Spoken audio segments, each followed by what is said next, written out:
Zen Well. We are going to look at a stretch you can do for your hips, okay?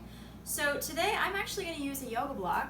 I invite you to do the same. If you don't have one, a couple of thick books, just stack those up and have a seat. Okay, so parking it on my block here, I'm going to bend one knee, and then I'm going to bring my opposite foot to the knee. There we go. Now sitting up nice and tall, I'm then going to gradually lean forward. And remember to breathe. This gets into some deeper, smaller muscles of the hip that aren't always the easiest to stretch. Feels good. Other side.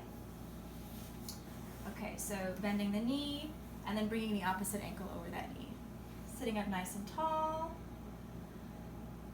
Lean forward.